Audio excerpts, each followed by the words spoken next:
우리에게 주신 하나님의 말씀은 레위기 19장 9절에서 18절 말씀입니다. 구약성경 175면에 있습니다.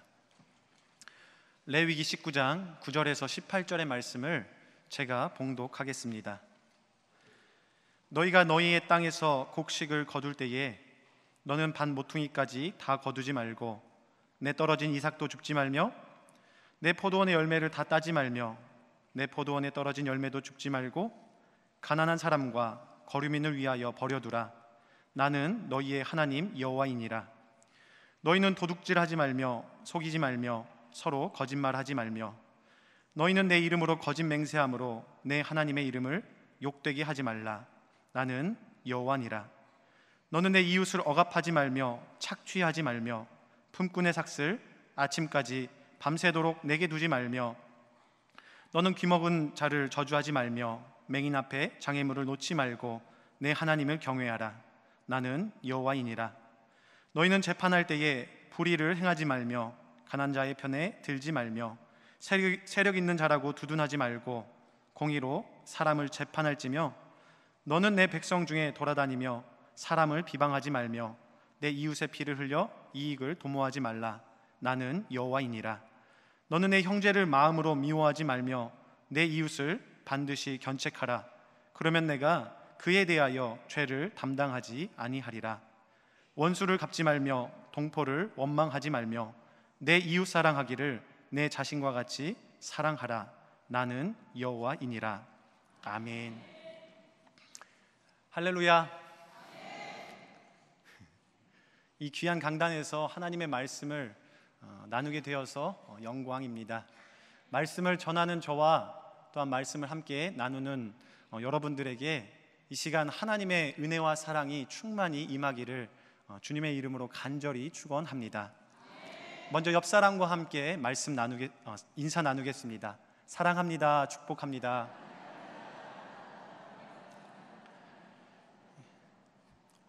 오늘은 특별히 말복이죠. 날씨가 많이 무덥습니다. 그래서 이렇게 한 번 더 인사 나누면 좋겠습니다. 이 또한 지나갑니다. 곧 가을 옵니다. 어떻습니까? 가을이라는 단어만 들어도 조금은 시원해지지 않습니까? 또 혹시 요즘의 무더위처럼 마음속에 고단함이 계신 분들은 자기 스스로 이렇게 말해주면 좋겠습니다. 이 또한 지나간다. 하나님 나라가 곧 온다. 천국이 임할 것이다.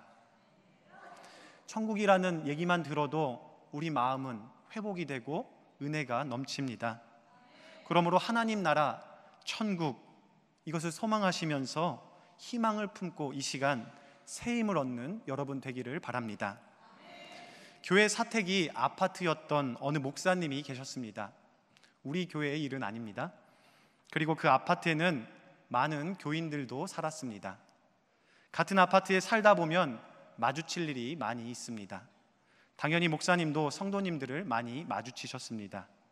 그리고 성도님들을 마주치실 때마다 반가워하셨다라 합니다고 말하면 좋겠는데 꼭 그렇지는 않으셨다 합니다. 반대로 성도님들도 목사님을 마주치실 때마다 반가워하셨는데 목사님 보시기에는 꼭 그런 것은 아닌 것 같다 하십니다. 하루는 목사님께서 그래, 목사로서 내가 이러면 안 되지, 좀 친근하게 다가가자, 관계를 한번 맺어보자. 그래서 용기를 내어서 엘리베이터에 함께 타신 성도님에게 이렇게 물었습니다. 댁에 가서 차 한잔 하면 좋겠습니다. 그랬더니 그분 어떻게 했을까요? 깜짝 놀라시며 안 된다라며 손사래를 치셨습니다. 너무나 정색하고 단호하게 말해서 목사님은 무안해 하셨답니다. 그분은 1시간만 있다 오라고 하셨는데 목사님 어떻게 했을까요? 기분 나빠서 안 가셨답니다. 우리는 왜 그 성도님이 이렇게 놀라셨는지, 왜 1시간만 있다 오라 하셨는지 그 이유를 너무나도 잘 알고 있습니다. 장롱에 감추할 것들을 거실에 너무 많이 나와 있어서 차마 누군가를 집에 데려올 수는 없는데 목사님을 모셔올 수는 없는 노릇이었죠. 신방을 가면 목사들은 남의 집 장롱은 절대 열어보지 않습니다. 너무나 급하지 않는 이상 화장실도 이용하지 않습니다. 그 안에 뭐가 들어있는지, 어떤 상태인지 별로 궁금해하지도 않습니다. 원래 남의 집이란 그렇습니다. 목사들 뿐입니까? 우리 성도님들도 남의 일에는 별로 신경을 안 씁니다. 그런데 내 집은 안 그렇습니다. 차마 치우지 않는 우리 집은 남들에게 보이기 싫은 법입니다. 하나님의 말씀을 들으면, 하나님의 음성이 내 마음의 집 가운데 찾아오면 내가 보입니다. 치우지 않은 그 더럽고 추한 것들이 드러나서 부끄럽고 또 부끄럽게 됩니다. 내게 숨기고 감추고 덮어야 할 것들이 너무나도 많은데 아무리 씻고 닦고 애써도 안 되는 것, 그것이 하나님의 말씀을 들으면 보이게 됩니다. 허물의 사함을 받고 자신의 죄가 가려진 자는 복이 있다. 우리 힘으로는 도저히 씻을 수 없는 그 추하고 더러운 죄와 허물, 누가 덮어주셨습니까? 바로 우리 주님께서 덮어주셨습니다. 죄와 허물은 오직 예수 그리스도의 피로만 씻겨집니다. 예수님이 없으면 안 됩니다. 그래서 나에게 찾아오시는 하나님의 말씀은 은혜인 것이고, 예수 그리스도의 십자가 보혈은 축복이며 복된 소식인 것이죠. 이 사실을 믿으십니까? 이 사실을 믿는 우리는 그래서 은혜 받은 사람, 복 받은 사람입니다. 우리는 은혜 아니면 살아갈 수 없는 그런 사람들입니다. 날마다 은혜 아니면 살아갈 수가 없네 노래하는 사람들, 그 겸손한 노래를 부르며 세상을 살아가는 사람들, 그들을 성도라고 말합니다. 거룩한 무리. 그리고 우리가 그 은혜와 사랑에 감사하는 거룩한 무리, 성도입니다. 이 거룩한 주일, 이 아침에 여기 계신 모든 분들도 그 은혜만을 바라시며 또 사랑에 감사함으로 예배당에 나아오실 줄로 믿습니다. 예수 그리스도를 믿는 우리의 인생은 이렇듯 복된 인생입니다. 그러므로 하나님은 당신의 거룩한 무리들에게 날마다 은혜를 더하여 주십니다. 그냥 내려주시는 것이 아니라 사실 폭포수와 같이 내려주십니다. 구원의 기쁜 소식, 또한 지금까지 지내온 것, 받은 복을 세워본다라면 폭포수와 같은 하나님의 은혜가 이미 우리 가운데 임하고 있음을 우리는 깨닫게 됩니다. 우리 복받은 인생입니다. 이것만으로도 은혜가 되고 회복이 되고 충전이 되지 않습니까? 구원의 기쁜 소식이 나에게 들려진 것 그 하나만으로도 나는 죽을 수밖에 없는 죄인이었는데 이 음성 하나가 나에게 들려진 것만으로도 우리에게 은혜가 넘치지 않느냐는 말입니다. 그러나 우리가 꼭 생각해 봐야 할 것이 있습니다. 그것은 아무리 폭포 밑에서 쏟아지는 폭포수를 맞는다 할지라도 지나고 나면 아무것도 남지 않게 된다라는 것입니다. 주일날 은혜 받고 감사함으로 되돌아가지만 정작 은혜가 충만해야 할 삶의 자리엔 은혜가 보이지 않습니다. 예배는 예배이고 삶은 삶입니다. 만약 우리의 일상이 영적으로 메말라 있다면 그것은 하나님께서 우리에게 은혜를 부어주시지 않아서가 아니라 부어주시는 은혜를 담아낼 그릇이 나에게 없기 때문일 것입니다. 폭포수처럼 부어주시는 그 은혜를 담아낼 은혜의 그릇이 없기 때문에 삶의 자리에서 마른 풀과 같이 영적으로 메마르곤 합니다. 여러분, 나에게는 그런 은혜를 담아낼 그릇이 존재합니까? 은혜의 그릇을 만들고 넓혀가야 합니다. 우리 같이 따라해 보겠습니다. 은혜의 그릇을 만들고 넓히자. 감사합니다. 우리는 은혜의 그릇을 넓혀가야 합니다. 전적인 하나님의 구원하심과 주님을 닮으려는 그 성화, 구원과 성화의 삶이 하나이듯이 은혜는 예수 그리스도를 믿는 우리에게 조건 없이 제공이 됩니다. 하지만 그것을 담아내려고 하는 노력, 은혜를 담으려고 하는 노력은 우리가 해야 합니다.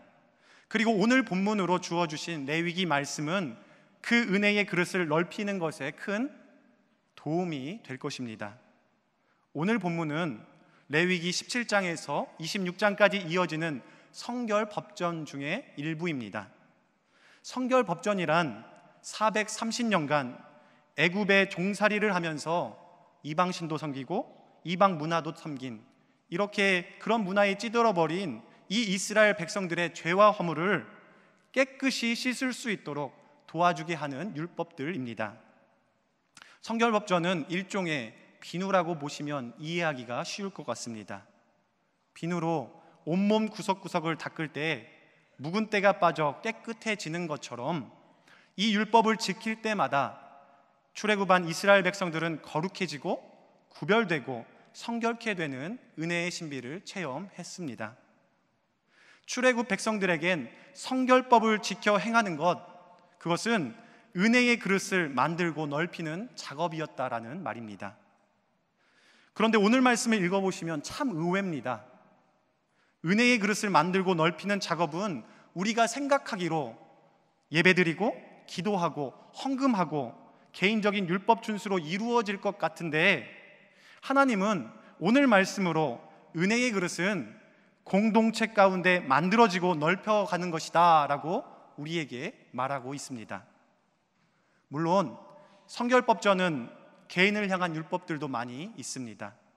그러나 교회력에 따라 정해진 성서일과는 오늘 본문 말씀인 이 레위기 19장 9절에서 18절을 주님의 말씀으로 선포하고 있다라는 것 우리가 기억해야 합니다. 개인이 아닌 공동체로 지켜야 할 율법을 통해 은혜의 그릇을 넓혀라 선포하고 있는 것입니다. 그러므로 저는 오늘 본문을 따라 여러분들에게 은혜의 그릇을 넓히고 또한 넓히는 노력들 그리고 방법들을 세 가지로 제시합니다. 첫째, 은혜의 그릇을 넓히는 노력과 방법은 우리는 구원받은 백성으로서 가난한 사람과 거류민을 무시하지 않는 것에서 시작됩니다. 우리 오늘 본문 말씀 9절과 10절 말씀을 한 목소리로 같이 읽겠습니다. 너희가 너희의 땅에서 곡식을 거둘 때에 너는 반 목퉁이까지 다 거두지 말고 내 떨어진 이삭도 줍지 말며 내 포도원의 열매를 다 따지 말며 내 포도원에 떨어진 열매도 줍지 말고 가난한 사람과 거류민을 위하여 버려두라. 나는 너희의 하나님 여호와이니라. 아멘. 레위기 19장 9절과 10절엔 수확에 관한 성결법이 나옵니다. 하나님은 곡식을 거둘 때 또한 포도들 수확할 때 남김이 있게 하라 명하셨습니다. 그리고 그것은 가난한 이들 그리고 거류민을 위함이다 라고 말씀하셨습니다. 보통 우리는 이 말씀을 가난한 이들과 거류민을 구제해야 한다라고 받아들입니다. 그리고 그 해석은 옳은 해석입니다. 하지만 저는 이 율법은 구제는 물론이고 구제를 넘어서 가난한 이들, 거류민을 무시하지 말아야 한다라고 받아들입니다. 그 이유는 하나님께서 모든 것을 수확하여서 남김없이 긁어 모아서 가난한 사람이나 거류민에게 나눠줘라 말씀하시지 않고 밭에 남겨두어서 그들로 하여금 가져가게 하라 하신 말씀에서 찾을 수 있습니다. 서로 마주치지 말라라는 말씀이죠. 서로 마주치지 않는 행동, 그것은 가난한 사람과 거류민의 최소한의 자존심은 지켜줘야 한다라는 의미일 겁니다. 눈치 보지 말고 마음대로 원하는 대로 가지고 싶은 걸 가져라라는 것이죠. 거의 대부분의 교회가 성경 말씀에 따라서 선한 목적으로 어려운 이웃을 구제합니다. 그러나 실상을 아시다시피 구제 그 현장엔 때론 선한 목적보다 갑을관계가 형성될 때가 있습니다. 나눠주는 사람은 갑이 되고 받는 사람은 을이 됩니다. 행여 받는 사람이 골라갔거나 주는 것에 투정이라도 한다면 나눠주는 사람의 마음엔 선한 목적은 사라지게 됩니다.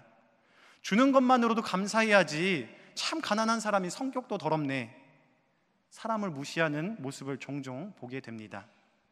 가난한 사람은 자존심도 없어야 한다라는 인식이 나도 모르는 사이에 깔리게 된다라는 것이죠. 하나님의 말씀은 죄를 인식하게 합니다. 구제할 때 가끔 가난한 이들을 무시하고 깔보는 사람, 사실 그게 바로 접니다. 그러므로 무시당해도 싼 사람, 그건 제 자신입니다. 죄악 덩어리인, 아무리 생각해봐도 저는 무시당해도 싼 사람입니다.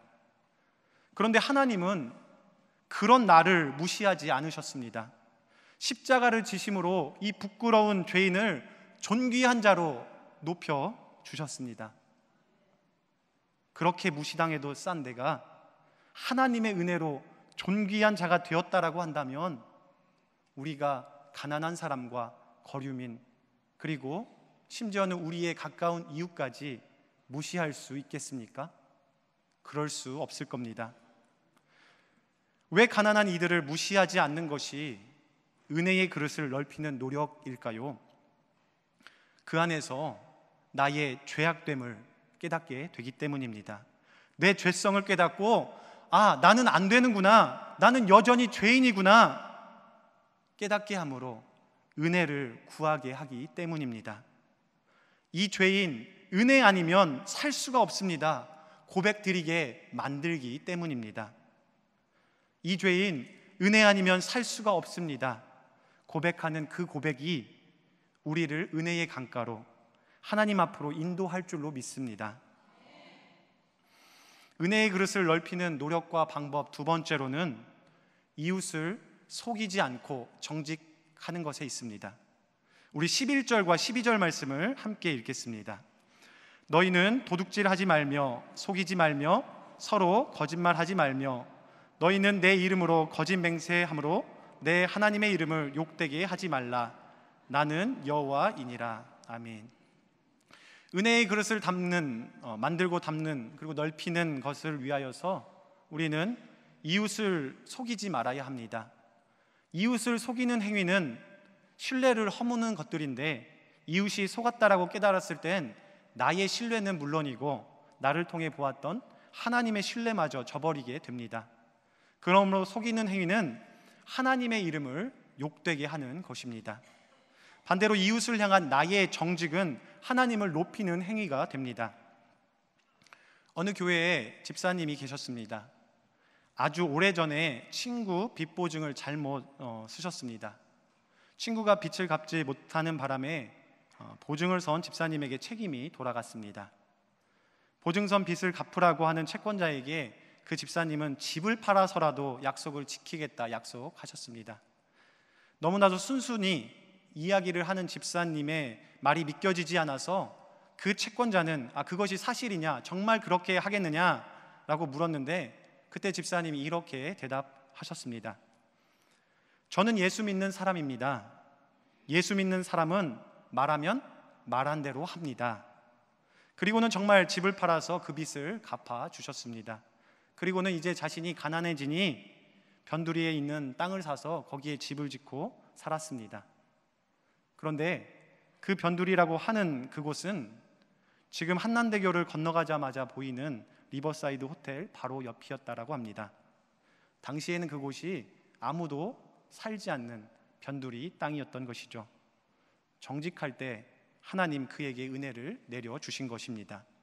아무도 알지 못할 그때에 하나님은 정직한 그를 움직여서 더 큰 은혜를 맛보게 해주신 것입니다. 정직할 때 하나님은 은혜를 부어주시고 나를 높여주십니다. 왜 그렇습니까? 하나님이 높으신 하나님이시기 때문입니다. 정직을 이야기하고 설교하면 많은 교인들이 이렇게 이야기합니다. 목사님이 세상을 몰라서 그래. 그와 같이 이야기하는 교인들에게 어느 목사님이 이렇게 말했다고 합니다. 저분이 하나님을 몰라서 그래. 여러분, 목사님이 세상을 몰라서 그래, 혹은 저분이 하나님을 몰라서 그래, 어느 편에 서시겠습니까?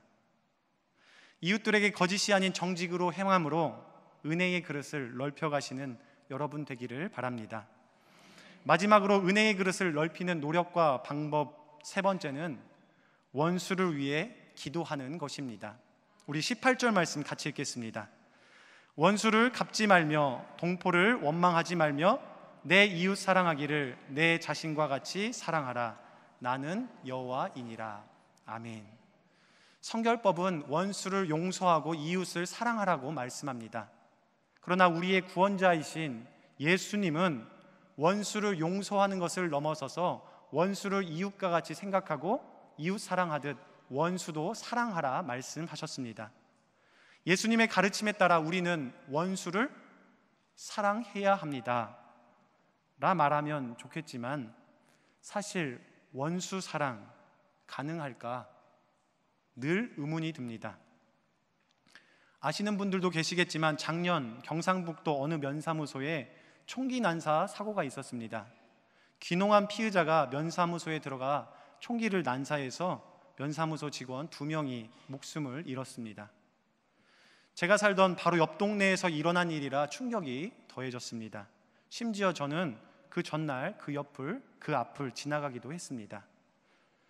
고인이 되신 분들 중 권사님 자녀분이 계셨는데 아들을 잃은 마음에 울분을 토하시며 피의자를 저주하고 원망했다라는 후문을 전해 들었습니다. 만약 내 자녀가 그런 죽음을 맞이했다라면 내가 원수를 과연 사랑할 수 있을까? 우리가 대답할 수 있을까요? 원수 사랑하면 손양원 목사님이 떠오릅니다. 자신의 2 아들을 죽인 안재선을 양아들로 삼으신 손양원 목사님. 목사님은 양아들 안재선을 언제나 사랑했을까요? 한 번도 미워하거나 분노하시지는 않았을까? 그 양아들의 얼굴을 보면서 화가 치밀어 오르시지는 않았을까? 누군가 내 아들을 죽였다 생각만 하는 것으로 저는 가슴이 벌렁거립니다. 아무리 애쓰고 힘쓰고 노력해도 저는 원수를 용서할 수 없을 것 같습니다. 구원이 우리의 힘으로 불가능하듯이 용서도 사실 우리의 힘으로는 불가능합니다. 그러나 힌트는 하나 알 것 같습니다.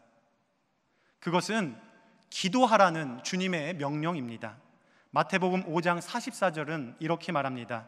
나는 너희에게 이르노니 너희 원수를 사랑하며 너희를 박해하는 자를 위하여 기도하라.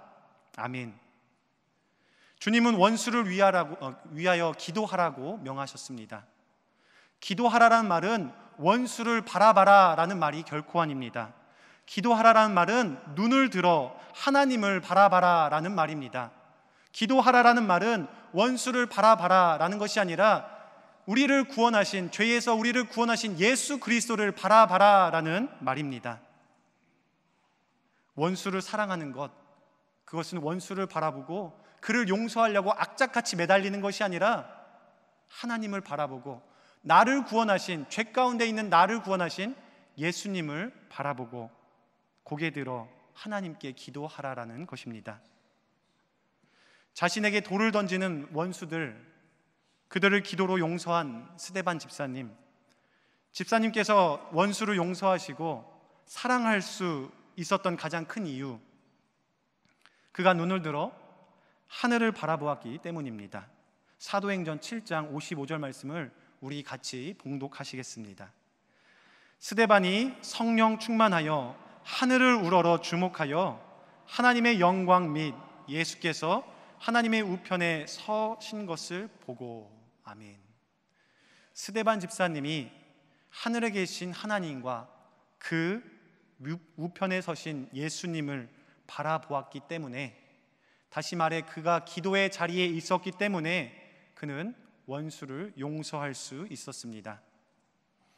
나의 마음을 미어지게 하는 우리들의 원수가 혹시 있습니까?